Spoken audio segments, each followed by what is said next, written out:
which stops or which eliminates or which rejects some desired frequency range. Means in my application, out of available signal, available frequencies, I don't want certain range of frequencies at the output. That means those frequencies I have to reject, I have to block. Such filter is called as a band stop filter. Okay, so your last filter is band stop.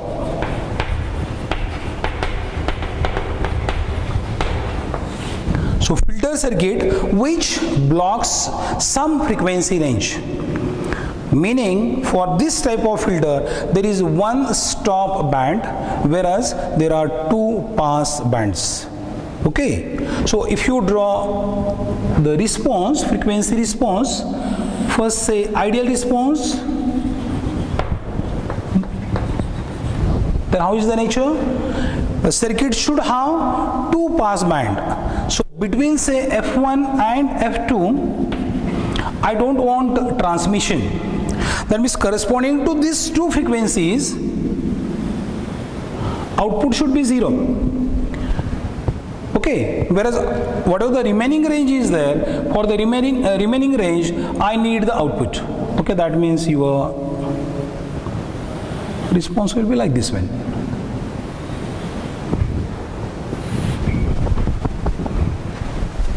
That means between 0 to F1 there is transmission, there is output.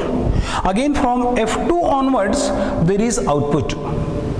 Its meaning is here you are getting pass band, here also you are getting pass band, whereas the required frequency range corresponding to which no output is there, that results to stop band.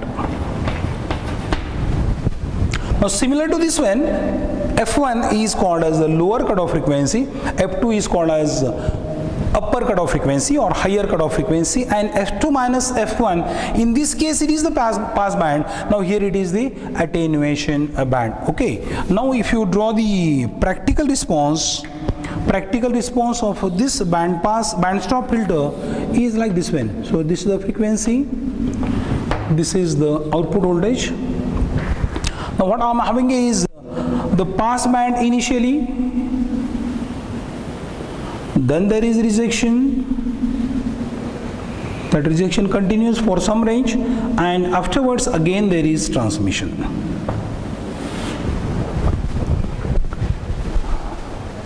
Okay, that means this particular range you have the maximum V0 max. So if you multiply with 0.707 VO max, you will get say this point. Same procedure. Here draw the vertical line, draw another vertical line. Here you have F2, here you have F1. Okay, so whatever this first range is there from 0 to F1 results to pass band. From F2 onwards again results to pass band, whereas the middle range where output is minimum is results to a stop band.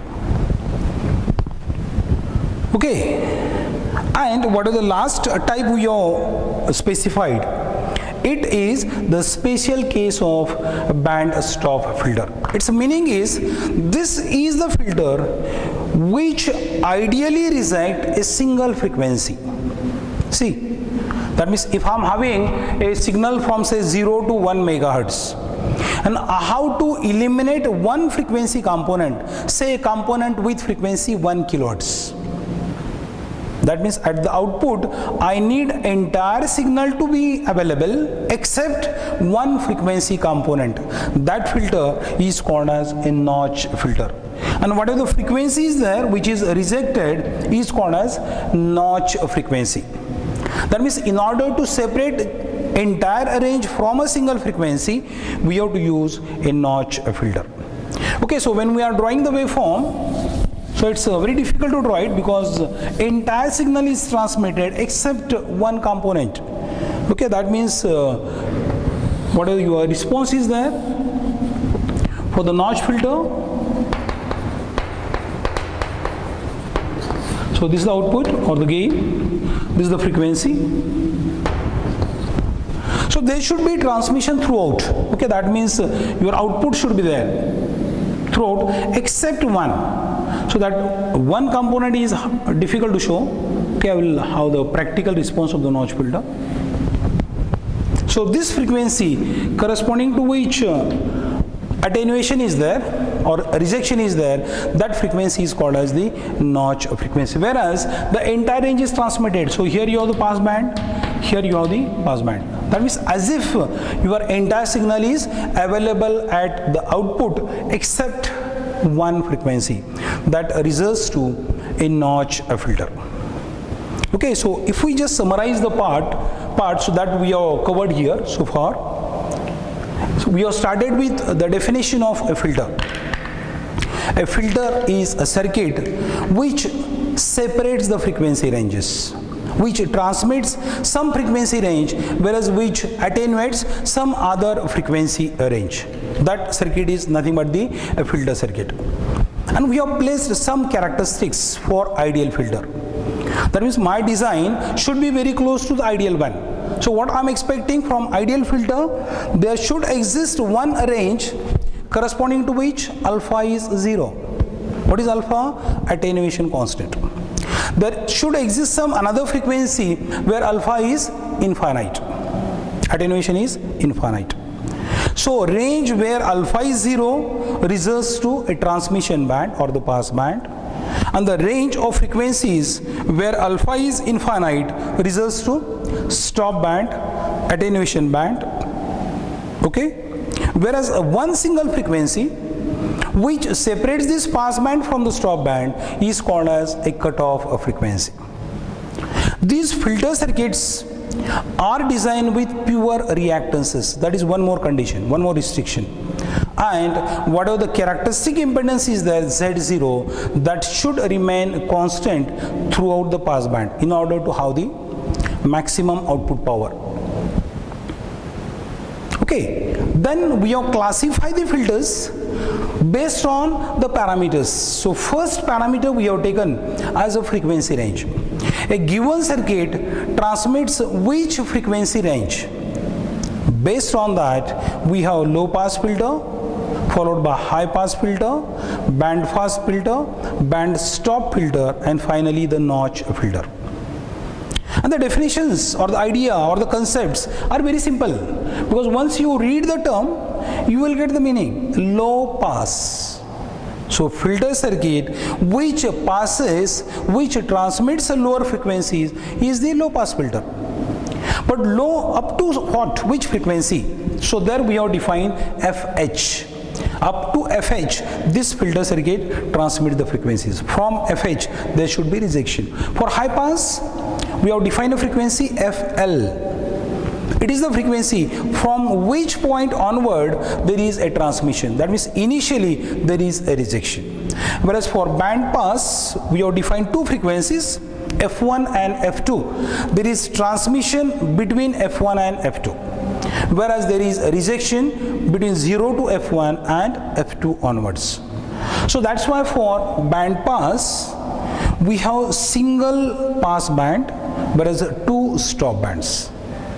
Whereas the last type we have defined as a band stop filter, in which some range is blocked at the output.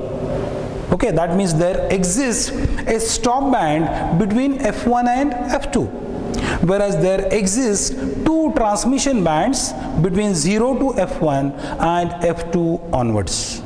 And finally, the special case of this band stop filter is nothing but the notch filter, in which a single frequency component is transmitted. Okay, now this classification is based on the first thing only, that is the frequency. Now this another type is which type of components you have used. Okay, so basically the circuit components are classified in two types. One category is the passive components. Okay, you are familiar with say RLC component.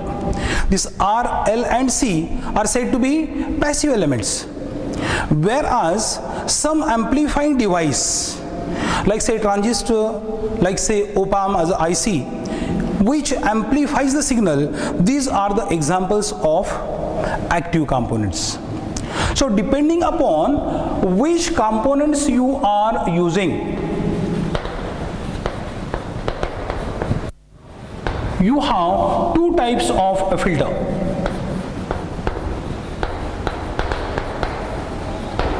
One is the passive filter. Meaning is very clear. A filter circuit which is designed using passive components only. That filter is called as a passive filter. That means here components used are passive in nature. Examples are R, L and C. In this particular filter that we are studying, we are using L and C. Now once I have the passive components, I can't have a desired gain in passband.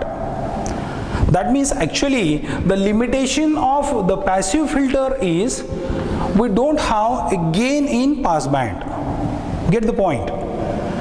That means in my application, how to transmit the frequency range, that is one thing. But secondly, whatever the frequency range is there, how to increase its amplitude. That means in transmission band, I need some gain. Okay, so that facility, that provision is not available in a passive filter. Similarly, if I want to improve the performance of the filter, one possible option is connect the sections of the filters one after the other. Get the point? If I want to improve the performance of a filter circuit, certain characteristics, say attenuation constant, how to improve that? Or say phase shift, how to improve that? How to modify? Then how to use the sections of filters in cascade one after the other. And when I am doing this one, what are the isolation is required, that isolation is not provided. Okay, between the two sections isolation is not provided, and because of that there is a possible loading effect. So actually these two are these three are the limitations of a passive filter. But since your circuit includes only RLC element, there is no need of power supply. That means in order to operate this circuit, what you have to do simply is connect the signal. And let us have that simple circuit which is made up of LC, or in some cases that is made up of RC also. Okay, so that's why there is no need of a power supply. These are the few characteristics of a passive filters. Now against this, if we work with active filters, now the scenario is different. Here we are using only passive components. So this active filters uses the passive components plus some active device. Get the point? Now that device is either say transistor or either say 741 IC, that is the operational amplifier. So it is the combination of some active element plus passive elements. So that results to active filter. Now since active element is available, now you can have the gain in the pass band. Okay, so this is the advantage of active filter. That means whatever the desired gain is there, that desired gain is adjusted by adjusting the components. Okay, but the problem with this filter is here power supply is not required. So when I have to work with say transistor, I need the biasing voltage. When I have to work with say IC 741, I need a dual power supply. That means here power supply is a must, and this is actually a limitation of the circuit. I can write here L. So it requires a power supply. But since I can use the amplifier stage, what the isolation is there, that isolation is possible. In this case, isolation between the stages is possible. Very simple concept. Suppose here you have one network, filter network. Here if you have some another filter network, and here in between these two, if you add a buffer circuit, for example say voltage follower using say 741, okay, so that buffer is characterized with very high input impedance, very low output impedance, very high current gain, and voltage gain approximately equal to 1. Its meaning is, when I am putting that active circuit here, I can provide the isolation between the stages. And when I am using isolation, I can get isolation between the two stages, I can get improved characteristics. Okay, again there is no loading effect because of the buffer. Okay, and if you compare the two circuits with a reference to the size, get the point. So when I am designing a filter circuit using the reactive components, one of the reactive components that is troubling us is the inductor. So inductor is having a bigger size. Okay, so when I am working with higher side values, that means if I need more H inductance, which is measured in henries, if it is on higher side, obviously whatever the size of the circuit is there, that is increased. Though here we are using active elements, the ICs are available with very small size. Okay, so this is the little bit comparison between passive filters and active filters. Okay, now whatever the course contents are there, those course contents are focused on passive filters, and specifically we have to use the components L and C.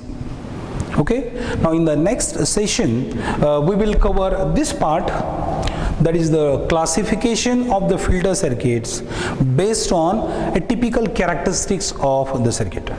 Okay, thank you.